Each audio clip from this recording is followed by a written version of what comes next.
Nous sommes à Tübingen, à la fin des années 60. À cette époque, Gerd Hammer est l'un des cancérologues les plus réputés d'Allemagne. Chef du service d'oncologie de l'hôpital universitaire, spécialisé dans les cancers féminins, il reçoit des femmes venant de l'Europe entière. Créateur de génie, il dépose plusieurs brevets pour des inventions médicales, dont un scalpel révolutionnaire, encore utilisé aujourd'hui en chirurgie esthétique. Tout lui réussit. Il est immensément riche. Il est reconnu par ses patients et ses pairs. Il vit une vie heureuse avec sa femme Sigrid, elle aussi médecin, et leurs 4 enfants. Une dizaine d'années plus tard, cette vie de bonheur et de réussite bascule brutalement. Son fils Dirk, âgé alors de 19 ans, passe des vacances paisibles avec sa sœur aînée Birgit et quelques amis. La nuit du 17 au 18 août 1978, sur l'île de Cavallo, au large de la Corse, il est gravement blessé à l'artère fémorale et au ventre par une balle tirée par le prince Victor Emmanuel de Savoie, fils du dernier roi d'Italie. Victor Emmanuel de Savoie est arrêté immédiatement. Il est placé en détention provisoire dans une prison corse à Ajaccio pendant 6 semaines.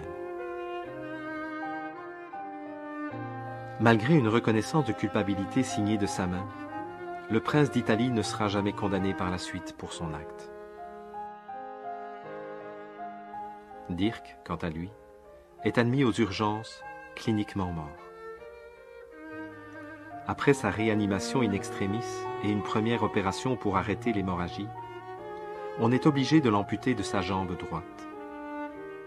Après 110 jours de souffrance et 19 nouvelles opérations chirurgicales, Dirk meurt dans les bras de son père, le 7 décembre 1978, à l'hôpital de Heidelberg.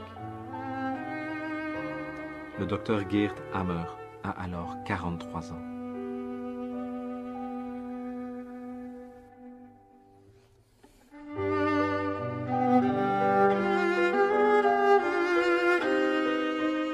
Il décrira ce jour comme le plus sombre de sa vie.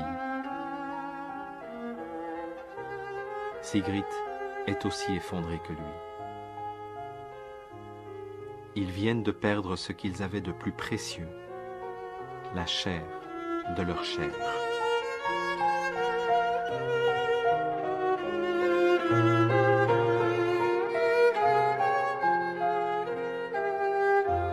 Trois mois plus tard, on diagnostique chez Gerd un cancer du testicule et chez Sigrid un cancer de l'ovaire. Après 2 opérations chirurgicales menées rapidement, Gerd reprend le travail. Pour lui, l'apparition du même cancer chez sa femme et chez lui n'est pas le fruit du hasard. Elle doit avoir un lien avec la perte brutale de leur enfant. À partir de là, systématiquement, le docteur Hammer interroge chacune de ses patientes atteintes d'un cancer.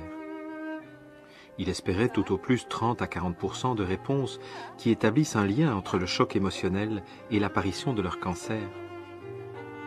Quelle ne fut pas sa surprise lorsqu'il constate que toutes déclarent avoir subi, dans les semaines ou les mois qui précédaient, un choc brutal et intense qui les avait mises en état de blocage et de surstress.